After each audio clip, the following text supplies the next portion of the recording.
During the holiday season of 2005, the Xbox 360 was released as the 7th generation console developed by Microsoft to compete against Sony's PlayStation 3 and Nintendo's Wii. That being said, the US launch was lacking on third-party Japan-made titles. But Xbox of America did not fully forget the audience that helped Sega, Sony, and Nintendo during the 5th and 6th generation console wars, the role-playing games. Role-playing games has always been a popular genre on the Japanese gaming pie, and Microsoft wanted a piece. But there were a few reasons the American company's endeavors were not fruitful. For one thing, was domestic loyalty. They were kind of perceived as the bad guy coming into the Japanese market, kind of invading the homeland and competing with Sony and Nintendo. These Japanese gaming companies received at least a fair amount of success with the already established and proven Sega, Sony, and Nintendo in Japan. They wanted to wait and see if the Xbox was even going to be a productive investment in the Japanese market. Around the time of the launch of the Xbox, Japanese game developers are the most important in the world. The success of any new game platform depended in large measure on whether or not you could get the best Japanese game developers and their titles, more importantly, on your platform. People in Microsoft Xbox were still craving for that Final Fantasy wave. It came to a point that waiting for that wave was just futile.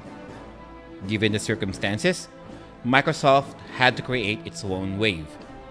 We were pretty successful convincing them that Xbox represented a platform, would enable them to do new and interesting things, and most importantly, would enable them to sell those games to a Western audience. They understood that they just needed at least a few big Japanese developers that already defected from Sega, Sony, and Nintendo. If they market their names alongside with the Xbox titles, then not only the Japanese gamers would be at least interested, but the entire gaming community. Japanese game developers has been a tough group for us because we haven't been as successful in Japan. But I think we're doing some really smart things now. We're forging some great partnerships with some of the best historical Japanese developers. Sakaguchi-san, as the creator of Final Fantasy, is going to be doing 2 individual proprietary pieces of intellectual property that will be exclusive for Xbox 360. Mizuguchi-san is one of my favorite developers. We all love things like Space Channel 5 and Rez. And of course, Okamoto-san, most famous for his work on Resident Evil. They've done a good job of getting Japanese developers on board. So, in the winter of 2008, the Xbox 360 thought it got the role-playing game that it wanted. This is my non-spoiler retrospective review of Lost Odyssey.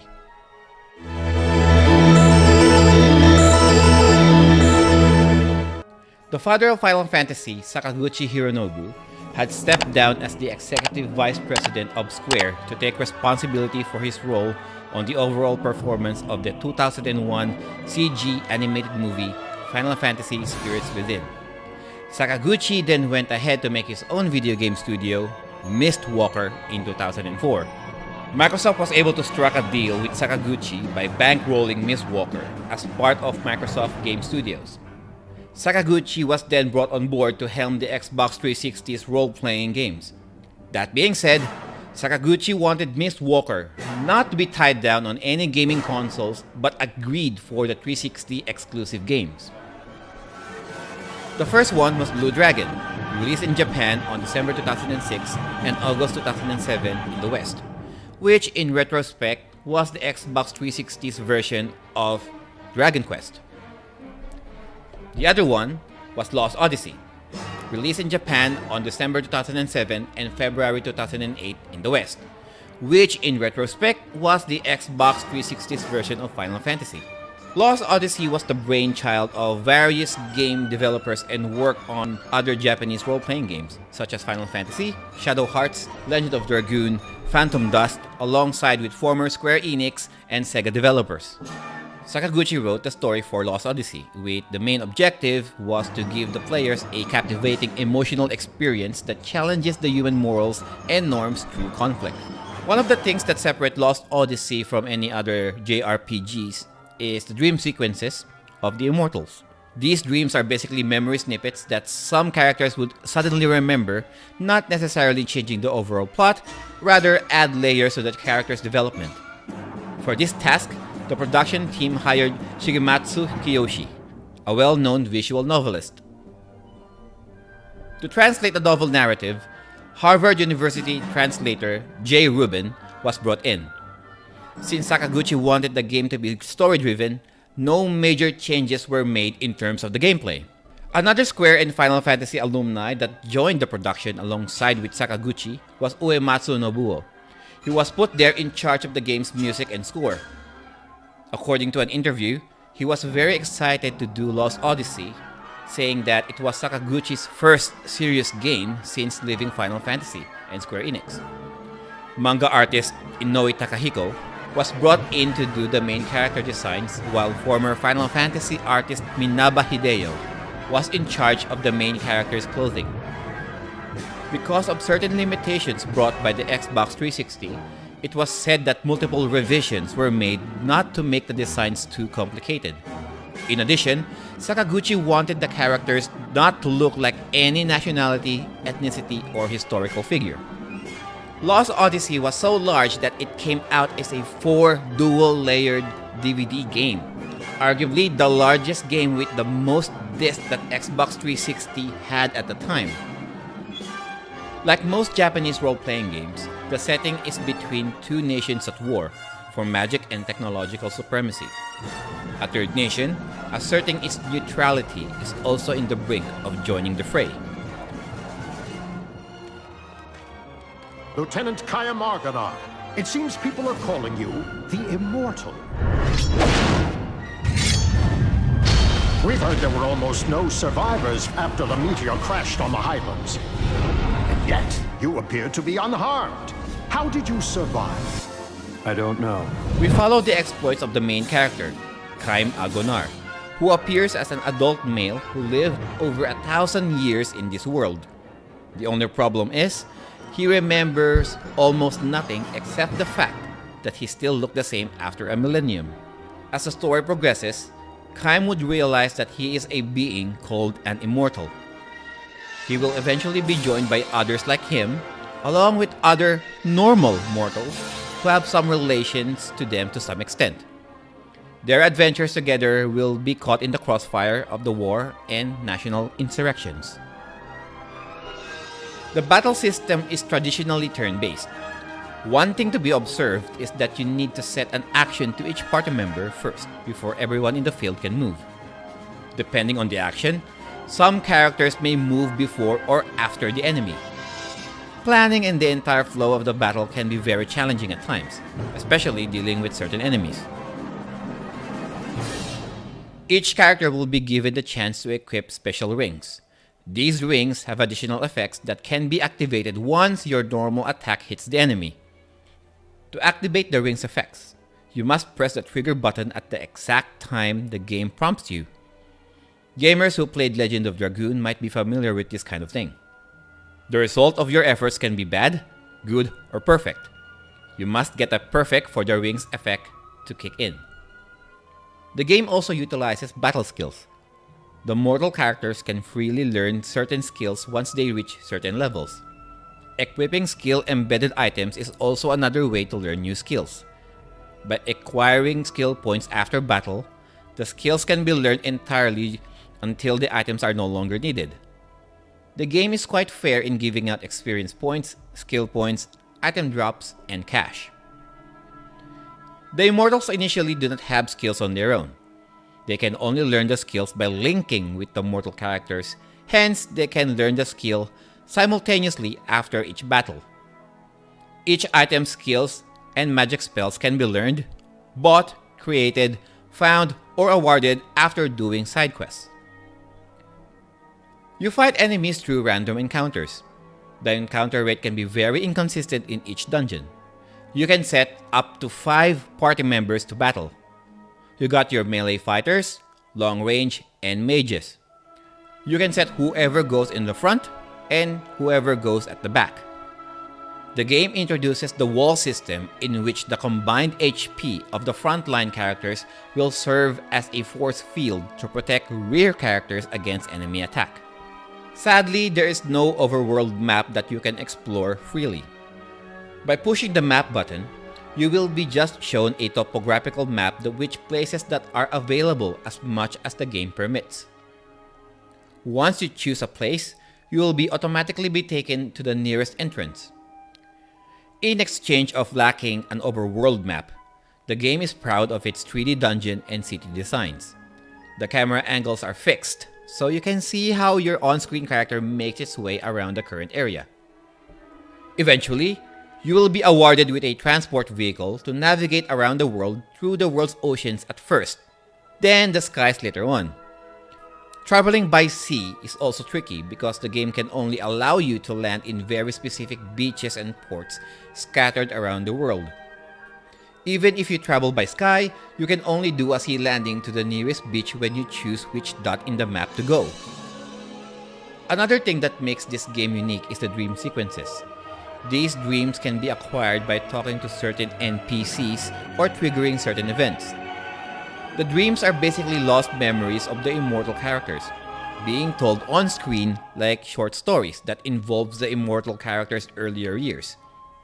Sometimes the endings can be happy, sometimes the endings can be sad. Unfortunately, the developers were not able to have these sequences vocally narrated. There are times that the sequences can drag for so long. Another personal complaint of mine is that not all immortal characters got a fair share of having these dream sequences happen to them. Unless you are using a guide, you can completely miss out on getting these dreams, except for the ones that will happen as part of the story. The designs of the main character and side characters are also noteworthy. Sakaguchi wanted them to look differently and distinctly apart from each other from face to clothing. The designers focus solely on them that you will notice the subpar look of the NPCs. A typical JRPG must have at least one female character that can be sexually objectified, and this game is not an exception. There is a female character in here that has her boobs almost popping out, that you can even see the faint vein lines of her exposed chest. Talk about adding some realism, am I right? The score and music were superb. Uematsu did a splendid job on giving life to every event as it got unraveled by using live orchestra music. Boss battles in the game are very exhilarating because of the score composition. There was a funeral scene in the game that brought me to tears only because of the dramatic undertones and melancholic sounds. Baby, what a... I can't believe my luck! Reeks of booze. Why are you late?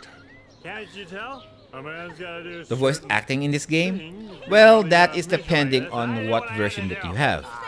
My game is the PAL version that has the Japanese and English support. Since I am a JRPG purist, I chose the Japanese dub with English subtitles. As far as the Japanese dub goes, there were characters here who sound very lively and some characters sound so apathetically flat. I'm not sure if they were directed to voice act this way, but the English dub was done a little bit better. I'm already missing you! Hey, cap just 15 more minutes. Hey, 15 for her, and her. That's 45 minutes. That's all I'm asking. Like we would wait for you, you worthless drunk. According to the game developers, they purposely made the characters lip sync the English dialogue to show the English-speaking audience a better appreciation. If that was the case, then the Japanese voice actors had to compromise on how the characters' lips were moving. Don't touch me. Get out. Nevertheless, it did not really bother me that much because I was appreciating the English subtitles more. I'll be back. Don't worry. Okay. Bye again. No matter language you prefer, the game's story feels heavy and serious as Sakaguchi intended. To lighten up the overbearing undertones, there were a few characters here that will provide some wit and comic relief. Hey. Man, you are so angry. The first 3 discs were pretty linear story-wise, with a few side quests available here and there. Once you are in Disc 4, there are a lot of things to be accomplished and collected if you are the completionist type kind of gamer. Definitely a lot of missable items and events if you are not following a game guide. And speaking of side quests, there were dungeons and enemies here that you would absolutely hate, especially if you do not know what you are doing. Personally, I feel the game resembles Final Fantasy to some extent. At least Final Fantasy 7, 8, and 9 in terms of aesthetics. My rating would be influenced by the game's use of the map and the lack of world exploration, as I explained earlier. It is the first time that I saw a game who has a transport vehicle that can fly, but for some reason cannot be made to land on solid ground. According to some interviews, the developers purposely made a few cuts just because they were following Microsoft's deadlines. Another deal breaker for me were the dream sequences. And it may be the same for some players. Now, it is coming from someone who endured every single one. I'm not saying that it is a terrible idea that they have them there. To me, the short stories are just there to add some character development and are inconsequential to the overall plot. If you decide to skip viewing the dream sequences, the main story progression and outcome will remain the same. And even if you decide to view each one, you will notice that almost all of the sequences are all about one particular character, who, to be honest, I feel to be the least interesting than the ones who really deserve more memories to be remembered. Just following the events and dialogue will give you the idea of everyone's personalities and motivations. The game conveniently made sure that only one character should have the most memories restored and character developed. Despite all of that, the character remains virtually the same person whether you view the dream sequences or not. Story-wise, the war aspect of the game can be simplified. What got me thinking was the game's explanation of why and how the immortals are there in that world to begin with. As you slowly reach the end of the game, you just have to accept every exposition with face value. Questioning the game's concept of physics would only influence your enjoyment of the story. I say all that, but this is a fantasy world, so it would be best to let the imagination to drive this home while letting logic sit at the back and get high. Lost Odyssey is the last game to date that came out of Miss Walker for the Xbox 360. It is safe to say, at this point, that this game is cut above the rest of all the exclusive Japanese role-playing games that the 360 could offer during its entire lifespan. With Sakaguchi's game company at Microsoft's side, a few more Japanese game developers were influenced to create role-playing games for the 360, although most of the titles never reached outside of Japan. Did it invoke my emotions like Sakaguchi wanted? Well, the game did pull my heartstrings every now and then due to some tragic scenes. It did not make me angry story-wise because some characters and events were so telegraphed that you could predict what is going to happen. To tell you the truth, I was more angry with some of the dungeons and enemies in the game. However, what I didn't saw coming was the final boss fight and how that turned out. In the end, the game was able to make me smile, especially during the epilogue. There were a few romantic scenes in this game that involves two couples.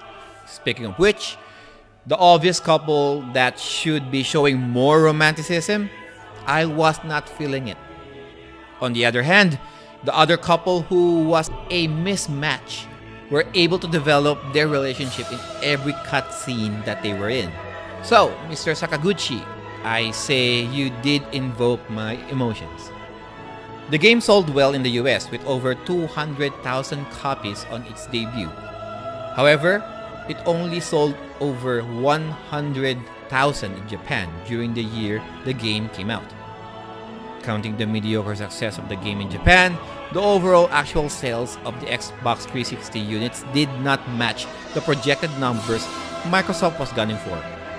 even though the bar was already low. This was a result of Microsoft's marketing shortcomings with the Japanese gamers. Despite the names of Sakaguchi, Uematsu, and other developers from various RPG titles, most of the Japanese gamers were not convinced to support the Xbox 360 compared to the American gamers.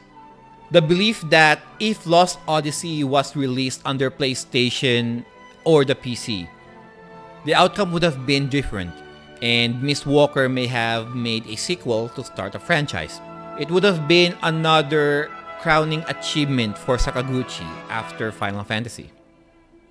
Nowadays, Lost Odyssey is available for digital download and compatible with Xbox One.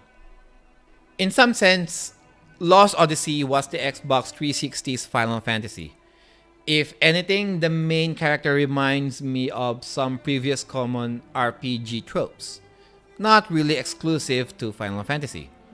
An overpowered mercenary suffering amnesia and a lack of personality needs an entire cast to further develop the main character, a megalomaniac antagonist, explore the world, and then save it. If the Japanese market were more accommodating to Microsoft, Lost Odyssey would have been Xbox's answered prayer in having its own Jho-RPG franchise. I would give this game an overall score of 8 out of 10. That was my review of Lost Odyssey, a Japanese role-playing game exclusive for the Xbox 360 and also playable in Xbox One. Do you agree with the points that I mentioned? Drop your comments below and tell me your gaming experience about this game. And if you like this review, please like and share this video and then subscribe to my channel if you haven't yet. This is Jho-RPG. See you again on the flip side. Peace.